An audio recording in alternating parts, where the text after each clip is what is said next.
हो सकता है, मेरा अनुमान मात्र है कि आरएसएस एक यूएस का प्रॉक्सी है, अमेरिका का प्रॉक्सी है। सुबह से लेकर शाम तक अमेरिका की तारीफ, इजराइल की तारीफ। और अब दत्तात्रेय होसबोले भी अमेरिका की यात्रा पर कई दिनों की। ये बहुत सारे लिंक्स ऐसे जुड़ते हैं। मोदी जी जब बहुत गरीब थे तो अमेरिका के सुना 30 प्रांतों की यात्रा पे गए थे। Sir, who had sponsored it sir? इसके अलावा बाकी भी आरएसएस के जो कुछ लोग हैं वो जाते रहते हैं।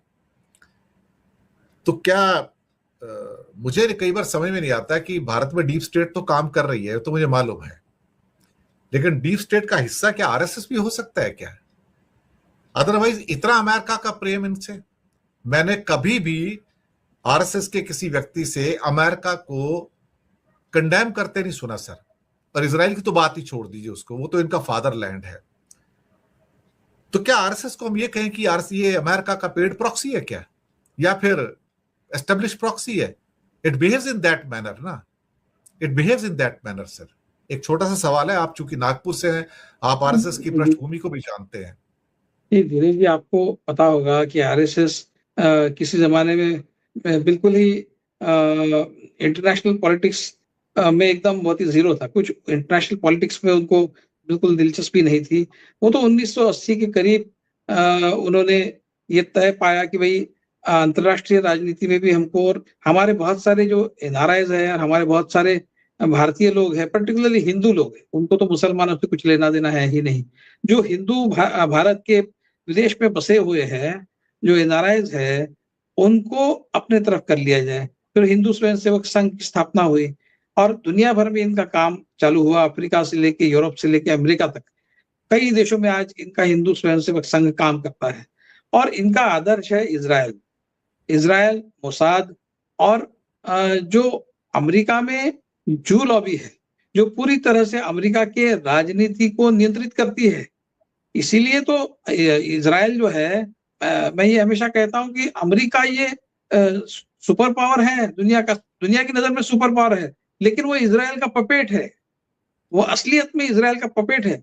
अब देखिए, नेतान्याहू को बिल्कुल खरी खरी सुनाने में ट्रंप जो है हमेशा हिचकिचाते हैं।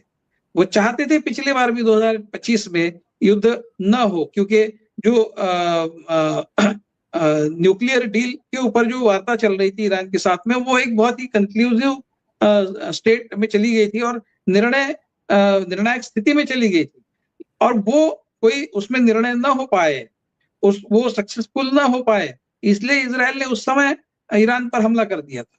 तो अमेरिका को बिल्कुल भी तवज्जो न देते हुए इजराइल अपने आप कोई एक्शन ले लेता है और अमेरिका बिल्कुल हक्का बक्का हो जाता है, देखते रहता है, कुछ कर नहीं पाता इजराइल के खिलाफ। इसीलिए कि इजराइल की जो जू लॉबी है वो अमेरिका में पूरी तरह से अमेरिका के सिस्टम को उसने अपने कब्जे में कर लिया है। और ये जू लॉबी का काम अभी का नहीं है, ये सदियों से जू लॉबी इसी तरह से करती है। जर्मनी में, यूरोप में, सब जगह इसी तरह के लॉबीज से ये काम करते थे। इसलिए जो एंटी सेमिटिज्म का एक माहौल बना था दुनिया में, हालांकि जो कुछ भी उनके खिलाफ हुआ जर्मनी में, वो जेनोसाइड था और वो पूरी तरह से गलत था। उसकी जितनी निंदा की जाए कम है। लेकिन इस तरह से आप सिस्टम को कंट्रोल करेंगे। और तो ये जेनोसाइड कर रहे हैं सर, अब तो ये जेनोसाइड कर रहे हैं।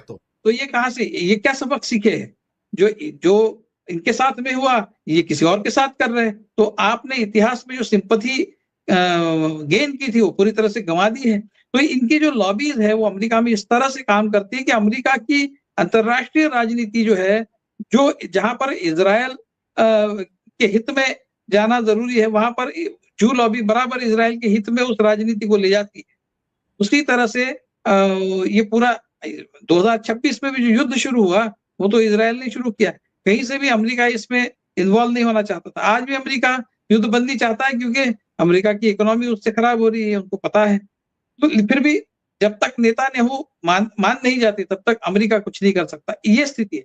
ये जो मॉडल है लॉबी का, और ये जो मोसाद का काम है, ये जो इजराइल जिस तरह से अमेरिका पर हावी हो गया है, आरएसएस का आदर्श इजराइल इसीलिए है। और आरएसएस भी अमेरिका में इसी तरह से एक हिंदू लॉबी बनाना चाहता है, हिंदू स्वयंसेवक संघ की लॉबी बनाना चाहता है, जिसके प्रमाण अभी कुछ महीनों पहले ही मिले, जब आरएसएस ने वहां कोई लॉबिंग फर्म एक हायर की, इस तरह की खबरें आई। और ये भी वहां पर अपना एक कब्जा जमाना चाहते हैं अमेरिकन इंस्टीट्यूट्स में। जो बहुत सारे भारतीय जो है वो वहाँ के राजनीति में पार्टिसिपेट करते हैं, वहाँ पे रिप्रेजेंटेटिव बनते हैं, वहाँ के प्रोविंशियल गवर्नमेंट्स में जाते हैं, प्रोविंशियल असेंबलीज में जाते हैं, स्टेट्स की असेंबलीज में जाते हैं। तो काफी बड़ी संख्या में अभी हिंदुस्तानी लोग और हिंदू जो है वो बड़े प्रमाण में वहां पर अमेरिकी राजनीति में अभी व्यस्त है, वहां पर वो इन्वॉल्व है। तो उनको अपने तरफ करके अमेरिका में अपनी एक जू की जैसी लॉबी है, जूस की जैसी लॉबी, वैसी हिंदू एक लॉबी तैयार करे, ये आरएसएस का प्लान मुझे लगता है। और इसीलिए अमेरिका को कभी भी, वो अमेरिका के बारे में कभी भी किसी भी तरह का निगेटिव कमेंट नहीं करेंगे। ये उसी के उसके पीछे यही कारण है, ऐसा मुझे लगता है। तो अब ये जो बातें हैं, अमेरिका समझता नहीं है, ऐसा नहीं है, वहां के लोग भी समझते हैं कि ये क्या कर रहे हैं। वहां पर भी काफी अच्छा खुफिया तंत्र है, वो समझता है कि कौन क्या कर रहा है अमेरिका में। तो वो जब तक उनके फायदे की बात है, तब तक इनको वो हाथ पैर पसारने देगा। और जब उनको पता चलेगा कि ये हद से ज्यादा आगे बढ़ रहे हैं, तब ये वो नकेल कसेंगे। क्योंकि एक तो जू लॉबी ने उनको पक्का बंदिश कर दिया है अमेरिका को, अब दूसरी कोई लॉबी तैयार होके वो भी अमेरिका पर हावी हो जाए, ये तो अमेरिका कतई नहीं चाहेगा। तो मुझे लगता है पूरी तरह से इनको वो शायद जूस भी नहीं चाहेंगे। जी जी जी तो सही बात है। तो ये इजराइल का आदर्श, इजराइल को आदर्श समझते हैं। जिस तरह से धर्म की राजनीति में ये पाकिस्तान को आदर्श मानते हैं, जेनोसाइड में ये जर्मनी को आदर्श मानते हैं, उसी तरह से इंटरनेशनल पॉलिटिक्स में इजराइल को ही आदर्श मानते हैं। तो वो सारे मॉडल्स को ये फॉलो करते हैं, उसी का ये परिणाम है, ऐसा मुझे लगता है। जी जी सर, एक बड़ा सेंसिटिव इशू है, ये दुनिया की राजनीति को दूर तक प्रभावित कर सकता है। इशू निकलता है सोमालीलैंड से, सोमालिया के एक हिस्से से। मैं एक नक्शा भी दिखा देता हूं यहां पर दर्शकों को। और ये इशू इस टाइम दुनिया का बहुत ज्वलनशील मुद्दा बन गया है 2-3 दिनों से। अफ्रीका के अंदर बिल्कुल आप कहो तो जहां पे सऊदी के नीचे आप पाओगे, जहां यमन भी है, सोमालिया नाम का देश है। सोमालिया में विद्रोह चलता रहता है। राइट में सोमालिया देश दिखाया गया है और उसका एक छोटा हिस्सा लेफ्ट पे टॉप पे दिखाया गया है, जो कि बेसिकली रेड सी की एंट्री पे है। ये वही एंट्री है जहां पर कि हूतीज भी दूसरी साइड में समुद्र में मौजूद है। हूतीज से अमेरिका और इजराइल बहुत परेशान है, ये वहां पे अटैक भी करते रहते हैं। सऊदी भी परेशान है। सोमालीलैंड वो हिस्सा है जो बेसिकली विद्रोहियों के पास है, लेकिन उसको किसी अलग देश की मान्यता प्राप्त नहीं है। तो सोमालिया अभी एक देश है पूरा का पूरा, और पूरे एक देश के रूप में सारी दुनिया में जाना जाता है, यूनाइटेड नेशन में। जबकि उसका विद्रोही हिस्सा सोमालीलैंड, इसको किसी देश के रूप में कहीं से कोई मान्यता नहीं है। इजराइल ने एक ऐसा चाल चल दिया 2 दिन पहले कि उसने इस सोमालीलैंड के लिए अपना एक राजदूत नियुक्त कर दिया, जबकि सोमालिया में ऑलरेडी उसका राजदूत है। एक ही देश के 2 राजदूत, एक विद्रोही ग्रुप का और उस जगह पे जहां पर कि कहा जाए कि जो एक देश के रूप में मंजूर ही नहीं है। इसने बहुत सारे देशों का एंटागोनाइज किया, और कतर ने और सऊदी ने और बहुत सारे देशों ने, 18 देशों ने एक लेटर लिख दिया, ये हम इसका विरोध करते हैं, यूनाइटेड नेशन भी जाएंगे, दिस इज एब्सोल्युटली इलीगल, आप दूसरे देश की टेरिटोरियल इंटेग्रिटी का उल्लंघन कर रहे हो, और उनके विद्रोही ग्रुप के अंदर आप एक राजदूत की नियुक्ति कर रहे हो, जबकि ऑलरेडी आपका राजदूत वहां पे सोमालिया में है।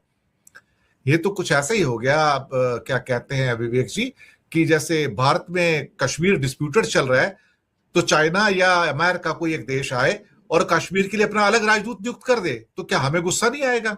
या फिर चाइना का एक डिस्प्यूटेड टेरिटरी है, तिब्बत का है, लेकिन तिब्बत अलग देश के रूप में मान्यता प्राप्त नहीं है कहीं से भी। तो कल को कोई अमेरिका कहे या इंडिया कहे या कोई और देश कहे कि मैं तिब्बत के लिए अलग राजदूत नियुक्त करता हूं, तो चाइना को कैसा लगेगा? ये जो चाल चली गई है, ये दुनिया की राजनीति में लंबे समय तक चलेगी सर। और ये एक ऐसा चलन है जिसको रोका जाना जरूरी है। भारत को भी इसका विरोध करना चाहिए, यूनाइटेड नेशन को विरोध करना चाहिए। 18 देशों ने विरोध पत्र दे दिया है और यूनाइटेड नेशन के अंदर भी ये मुद्दा उठने जा रहा है कि आप कैसे एक डिस्प्यूटेड लैंड के अंदर अपना अलग से राजदूत नियुक्त कर सकते हैं। ये मेरा आखिरी सवाल होगा इस प्रोग्राम का, इस पर मैं टिप्पणी चाहूंगा। A very dangerous trend is emerging. Vivek ji है। आपने पूरा समझा ही दिया है कि किस तरह से स्ट्रेटेजिक इंटरेस्ट है इजराइल का। यहाँ पर वो बेसेस भी बना सकते हैं, अमेरिका भी बना सकता है, और वो जो हौदी रिबेल्स है उनको अगर कहीं से शहर देनी है तो ये एक ऐसा एरिया है जहाँ से ये काम बहुत आसान हो जाता है। तो उसके एवज में, उसके बदले में सोमालीलैंड को कुछ खिरापत भी दे देंगे, बहुत सारी फैसिलिटीज दे देंगे, पैसा दे देंगे, टेक्नोलॉजी दे देंगे, और शायद आर्म्स भी दे देंगे। तो ये सब करेंगे। मैं इस पूरे प्रकरण को दूसरे एंगल से देखना चाहूंगा। ऐसा है, ये और ईरान में जो कुछ भी चल रहा है, ये हमको अंतरराष्ट्रीय राजनीति में जो पिछले कुछ महीनों से, वैसे तो पिछले 1-2 साल से मैं कह सकता हूँ, लेकिन पिछले कुछ महीनों से जो एक नया डेवलपमेंट हुआ है वो ये है कि यूनाइटेड नेशंस को पूरी तरह से यूनाइटेड नेशंस जो है वो इर्रेलेवेंट बनता जा रहा है। आप देखिए, इजराइल अमेरिका का जो युद्ध है ईरान के साथ में, उसमें कहीं भी यूनाइटेड नेशंस कहीं भी उसमें फिगर ही नहीं करता किसी भी तरह से। मतलब जो पीस प्रोसेस चल रहा है उसमें पाकिस्तान, जो खुद टेररिज्म को स्पॉन्सर करता है, पाकिस्तान उसमें एक एजेंसी बना हुआ है, पीस मेकिंग एजेंसी बन के पाकिस्तान काम कर रहा है। तो यूनाइटेड नेशंस कहाँ है? जो सीज फायर की बात चल रही है और युद्ध बंदी की बात चल रही है, युद्ध खत्म करने की बात चल रही है, उन निगोशिएशंस में, उन चर्चाओं में यूनाइटेड नेशंस कहीं नहीं है। और ट्रंप जिस तरह से यूनाइटेड नेशंस को टारगेट कर रहे हैं, वो नाटो को भी टारगेट कर रहे हैं, यूरोप को भी कर रहे हैं। जो एक मल्टीलैटरलिज्म का, जो ग्लोबलाइजेशन से मल्टीलैटरलिज्म तक का जो जर्नी है इंटरनेशनल पॉलिटिक्स का, वो अभी इतना फ्रेगमेंटेड हो गया है, दुनिया इतनी फ्रेगमेंटेड हो गई है कि कोई किसी की बात नहीं मान रहा, इस तरह की स्थिति है। और यूनाइटेड नेशंस जो एक यूनिफाइंग फोर्स और एक पीस मेकिंग फोर्स के रूप में, जिसने काफी अच्छा काम किया है, भले ही उसमें उनकी बहुत सारे रेस्ट्रिक्शंस उनको है, और बहुत सारी कंडीशनैलिटीज है, वो पूरी तरह से स्वायत्त है, पूरी तरह से ऑटोनोमस है, ऐसा नहीं है। सारे जो दुनिया के सबसे बड़े देश है, उनको वीटो पावर है, वो अपने हिसाब से उसको चलाते रहते हैं, ये भी सब ठीक है। लेकिन by and large United Nations ये काफी महत्वपूर्ण अंतरराष्ट्रीय साझेदारी वाली संस्था है, जिसका महत्व पूरी तरह से ट्रंप के आने के बाद लगभग पूरी तरह से खत्म हो गया है। इतने बड़े युद्ध के समय में यूनाइटेड नेशंस की कहीं चर्चा नहीं। इजराइल ने कई ऐसे हमले किए जिसमें यूनाइटेड नेशंस पीस मेकिंग के लोग मारे गए, और उसके खिलाफ कुछ भी नहीं किया जा सकता है। ऐसी स्थिति में जब कोई इस तरह का अंतरराष्ट्रीय दबाव किसी एक यूनाइटेड नेशंस जैसे एक बड़े संस्था का कहीं से भी नहीं बन रहा है, तो इजराइल जैसे जो रोग नेशंस है, इजराइल ये एक रोग नेशन है, क्योंकि वो किसी की बात नहीं मानता और वो अपनी ही हाँकते रहता है, सिर्फ अपने स्वार्थ के लिए वो जीता है। वो कहीं से भी इंटरनेशनल कोऑपरेशन का पार्ट इजराइल कभी भी नहीं बनता। वो केवल निजी स्वार्थ के लिए इन अंतरराष्ट्रीय राजनीति करता है, जिसका एक परिणाम जो ये सोमालीलैंड में उन्होंने एम्बेसडर नियुक्त किया है, वो उसी का एक परिणाम है। वो केवल अपना इंटरेस्ट देखता है। जब आप मल्टीलैटरलिज्म भी हो, अगर अलग अलग फोरम में दुनिया बटी हो, फिर भी एक साझेदारी का वातावरण तो रहता है। अलग अलग संगठनाएं हैं, वो अलग अलग देशों के अलग अलग ग्रुप्स हैं, और यूनाइटेड नेशंस एक सबका साझा ग्रुप है। तो उसमें कहीं ना कहीं कॉपरेशन का तो एक सेंटिमेंट, एक सेंस रहता है।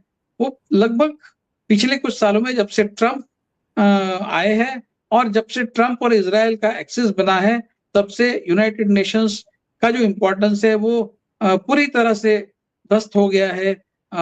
उसका कोई रेलेवेंस ही नहीं बचा है। इस तरह की स्थिति है।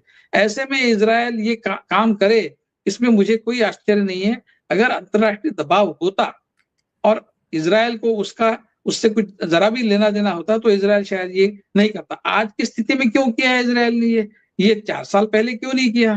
क्योंकि आज इस तरह का अंतर्राष्ट्रीय साझेदारी और अंतर्राष्ट्रीय सामंजस्य और अंतर्राष्ट्रीय सहयोग का जो वातावरण है पूरी तरह से खत्म हो गया, और इजराइल को ये पता चल गया है कि वो चाहे कुछ भी कर ले, दुनिया में कहीं से भी उसके खिलाफ किसी भी तरह का कोई वातावरण नहीं बनेगा, कोई उसके खिलाफ एक रिसेंटमेंट नहीं बनेगा और कोई उसके खिलाफ कुछ नहीं करेगा। ये हिम्मत जो इजराइल की हुई है अभी, वो इसी वजह से हुई है। मुझे लगता है कि उसको हमने ये सारी घटनाओं को हमने यूनाइटेड नेशंस के इर्रिलेवेंट होने से जोड़कर देखना चाहिए दिनेश जी।